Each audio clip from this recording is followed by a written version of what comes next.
Welcome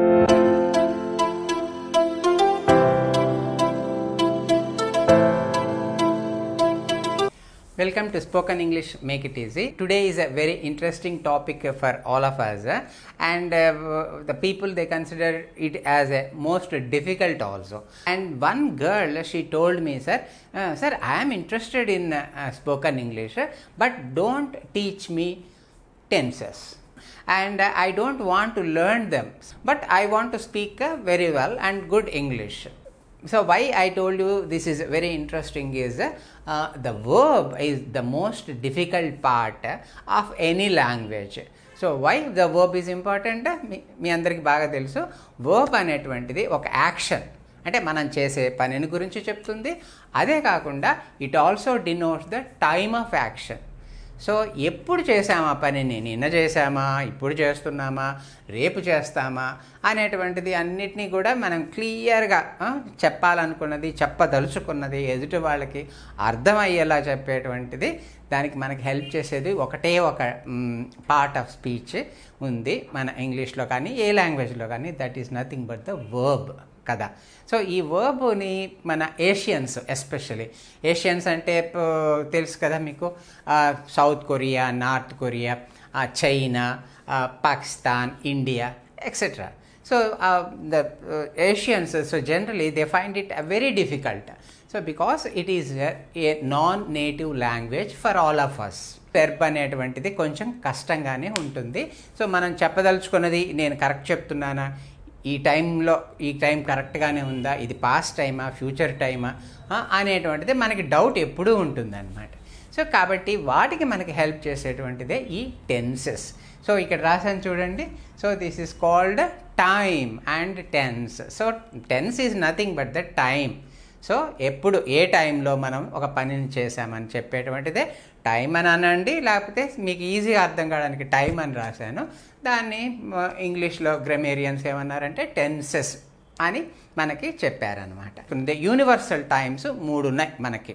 ఏంటంటే అవి, ఒకటేమో ప్రజెంట్ టైం, అంటే ఇప్పుడు మనం చేస్తున్న పని. ఇప్పుడు చూడండి, నేను మాట్లాడుతున్నాను, మీరందరూ వింటున్నారు. సో ఇది present time. Past time, so నిన్న నేను పార్క్కి వెళ్ళాను. ఓకే, సో నిన్న నేను ఒక సినిమా చూశాను. ఓకే, మొన్న నేను చెన్నైలో ఉన్నాను. సో అది పాస్ట్ టైం. తర్వాత ఫ్యూచర్ టైం, నేను రేపు ముంబై వెళ్తాను, నేను ఎల్లుండి లండన్ వెళ్ళడానికి ప్లాన్ చేసుకున్నాను. సో ఇలాంటివి. సో ఫ్యూచర్, సో రేపు అని వాడేటప్పటికి వెళ్తాను అన్నావు, నిన్న అనేటప్పటికి వెళ్ళాను అన్నావు. సో ఇప్పుడు అయితే వెళ్తున్నాను అంటున్నావు. సో మరి ఇదంతా గ్రామర్ కదా. సో తెలుగులో ఎక్సలెంట్ గ్రామరు మనకి వచ్చు, ఆల్రెడీ మనం నేర్చుకున్నాం ఇవి. సో బై బర్త్ మనం ఇక్కడే పుట్టి పెరిగాం కాబట్టి మనం చాలా ఈజీగా నిన్న వెళ్ళాను, ఇప్పుడు వెళ్తున్నాను, రేపు వెళ్తాను అని క్లియర్గా చెప్పేశాం. సో అలా చెప్పడమే ఇంగ్లీష్లో మనకి ఉపయోగపడేటువంటివే ఈ టెన్సెస్. సో ప్రజెంట్ టైం చెప్పేటువంటిని ప్రజెంట్ టెన్స్ అంటారు. పాస్ట్ టైంని కరెక్ట్గా క్లియర్గా చెప్పేదాన్ని పాస్ట్ టెన్సెస్ అంటారు. ఫ్యూచర్ టైంని క్లియర్గా చెప్పేదాన్ని ఫ్యూచర్ టెన్సెస్ అని మనం అంటామన్నమాట. కొన్ని పనులు మనం ఎప్పుడూ చేస్తుంటాం. సో నిన్న చేస్తాము, ఈరోజు చేస్తాము, రేపు చేస్తాము కదా, అంటే ప్రతిరోజు చేసేస్తుంటాం కొన్ని పనులు. సో కొన్ని న్యాచురల్గా ఉంటాయన్నమాట. సూర్యుడు ఉదయిస్తాడు, సూర్యుడు అస్తమిస్తాడు, ఇవన్నీ ఉన్నాయన్నమాట. సో అట్లాంటివి మనం చెప్పాలంటే మనము ఏం చెయ్యాలి అంటే, ఒకటి మంది సింపుల్. ఇది ఒక పర్మిటేషన్ అండ్ కాంబినేషన్స్ అంటాం కదా, మీరు మ్యాథ్స్లో చదివే ఉంటారు. So there are several permutations and combinations అని చెప్తామన్నమాట. సో ఈ పర్మిటేషన్లో మనం ఎలా చేయొచ్చు, ఈ పర్మిటేషన్లో ఎలా చేయాలి. సో నా దగ్గర డబ్బు ఉంటే నేనేం చేస్తాను, డబ్బు లేకపోతే ఏం చెయ్యాలి, నథింగ్ బట్ ద పర్మిటేషన్స్. ఇలాంటి పర్మిటేషన్స్లో మనము టైంని చూసామంటే వాటిల్లో 4 పర్మిటేషన్స్ మనకి క్లియర్గా కనపడతాయి. అంటే డిఫరెంట్ టైమ్స్లో, డిఫరెంట్ సిచ్యువేషన్స్లో మనము చేసిన పనిని కరెక్ట్గా చెప్పడానికి ఇవన్నీ కూడా మనకి పనికొస్తాయి అన్నమాట. ఒకటేమో ఎప్పుడూ జరుగుతూనే ఉండేటువంటివి, అలాంటి వాటిని ఎప్పుడు కూడా సింపుల్లోనే మనం వాడతాము. సింపుల్ టెన్సెస్లో మనం చెప్పాలి. ఇప్పుడు జరుగుతూ ఉంటాయన్నమాట. నేను మాట్లాడుతున్నాను, మీరు వింటున్నారు, నేను చూస్తున్నాను, మీరు చూస్తున్నారు, నా వీడియో మీరు చూస్తున్నారు, ఇలాంటివి. ఇవన్నీ కూడా కంటిన్యూస్గా జరుగుతున్నటువంటి పనులు కాబట్టి వీటిని కంటిన్యూస్ టెన్సెస్ అని మనం చెప్తాము.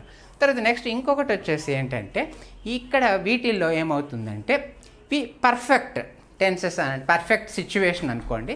ఈ పర్ఫెక్ట్ సిచ్యువేషన్ అంటే ఆ పని కంప్లీట్ అయిపోయింది, కానీ ఇప్పుడే చాలా ఫ్రెష్గా కంప్లీట్ అయింది. అంటే ఆ పని కంప్లీట్ అయ్యి ఎక్కువ టైం అవ్వలేదన్నమాట. నేను ఇప్పుడే చూస్తున్నాను, మనం అంటామే ఇప్పుడే అనేటువంటిది. అవన్నీ కూడా పర్ఫెక్ట్. అంటే పని అయితే కంప్లీట్ అయింది, కానీ ఫ్రెష్గా కంప్లీట్ అయిన పనుల్ని మనము ఈ కాంబినేషన్లో చెప్పాల్సి వస్తుంది. తర్వాత ఇంకొకటి సిచ్యువేషన్ కూడా ఉంది, అంటే పర్మిటేషన్ ఆర్ సిచ్యువేషన్ అనొచ్చు.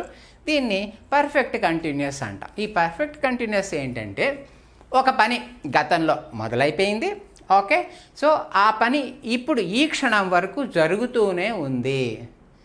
చూడండి, నేను ఈ ఇంట్లో 2011 నుంచి నివసిస్తున్నాను. మరి ఇప్పుడు ఇంట్లో లేనా? నేను ఉన్నాను. ఈ ఇంట్లోకి ఎప్పుడు వచ్చాను? 2011లోకి వచ్చాను. ఇప్పుడు ఉన్నాను, 2011 నుంచి ఉన్నాను. అంటే ఇది ఎప్పుడు మొదలైంది?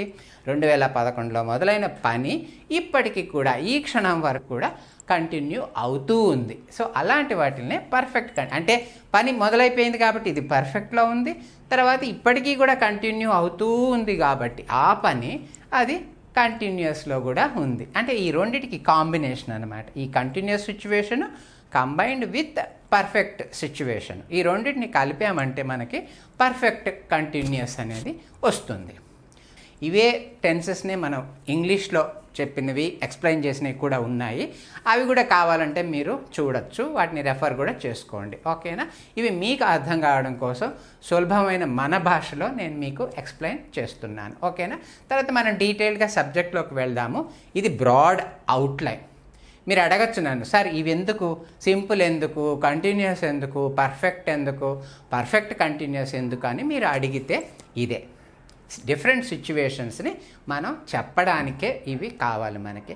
తర్వాత నెక్స్ట్ ఇవన్నీ ఉన్నాయి కదా, బాగానే ఉంది, కానీ ప్రజెంట్ టైం అంటే ఇప్పుడు ప్రజెంట్లో ఉన్నటువంటి సింపుల్ అంటే ఇప్పుడు ప్రస్తుతం జరుగుతున్న వాటిల్ని, తర్వాత ప్రజెంట్లోనే కంటిన్యూస్ అంటే ఇప్పుడు ప్రస్తుతం జరుగుతుంది కంటిన్యూస్గా, ప్రజెంట్లోనే పర్ఫెక్ట్, సో ఇప్పుడు ప్రజెంట్ సిచ్యువేషనే కానీ పర్ఫెక్ట్గాను, తర్వాత ప్రజెంట్లో పర్ఫెక్ట్ కంటిన్యూస్ అది. సో కాబట్టి ప్రజెంట్కి ఈ 4 మీరు కలపాలి. Simple present, present continuous, present perfect continuous. Next పాస్ట్కి రండి. సో పాస్ట్లో కూడా సింపుల్ ఉంటుంది, అంటే గతంలో జరిగిపోయినవి చాలా సింపుల్గా చెప్పడానికి మనం simple as the flight flew into the sky అన్నాను, ఎగిరిపోయింది.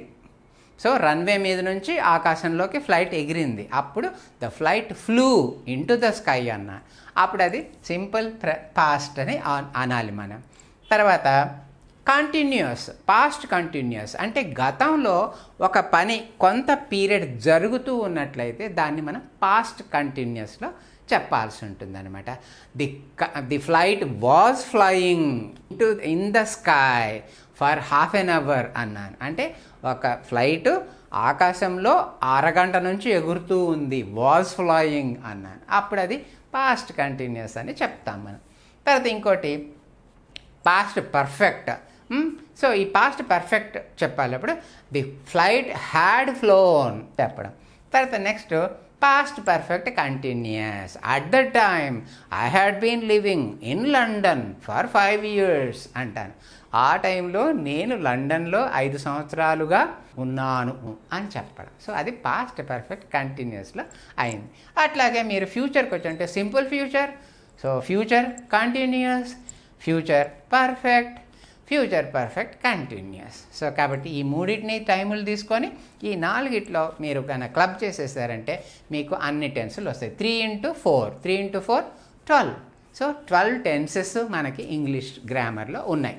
సో వీటిని కన్నా మనం క్లియర్గా అర్థం చేసుకుంటే ఇంకా మనకు తిరిగే లేదు. సో మనం చాలా ఫ్రీగా ఏ చెప్పాలనుకున్నా, ఏ పని ఎప్పుడు చేసాము, ఎలా చేసాము అని చెప్పాలనుకుంటే మనం క్లియర్గా క్లియర్గా చెప్పచ్చు.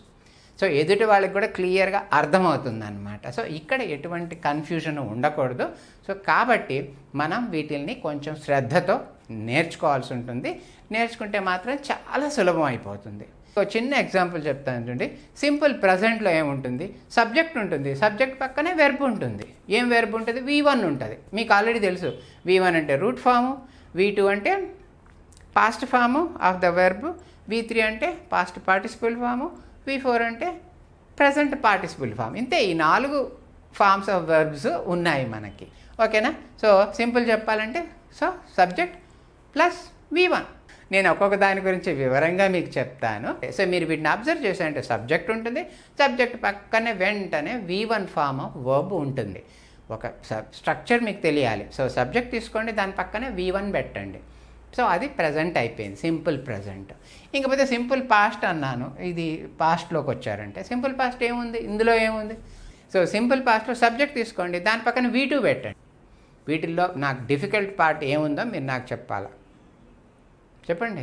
డిఫికల్ట్, ఇట్ ఈస్ డిఫికల్ట్ ఏంటి డిఫికల్టీ? ఓకేనా?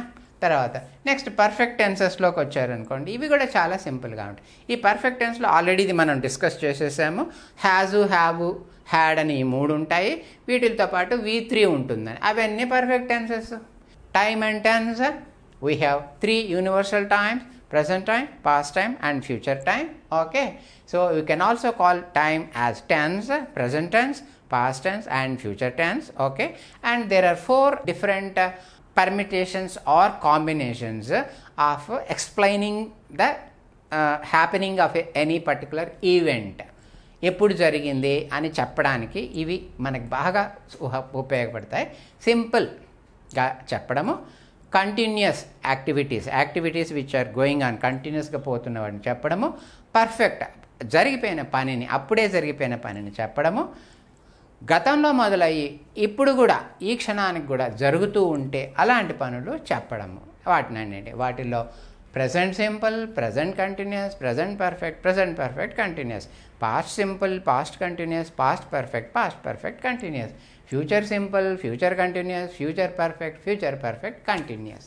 ఈ 12 కాంబినేషన్స్, 3 into 4 12 కాంబినేషన్స్ మనకు వస్తాయి. సో వీటిని మనం డీటెయిల్గా నెక్స్ట్ స్లైడ్లో ఒక 1 by 1 నేర్చుకుందాం. ముందు let us take up simple present.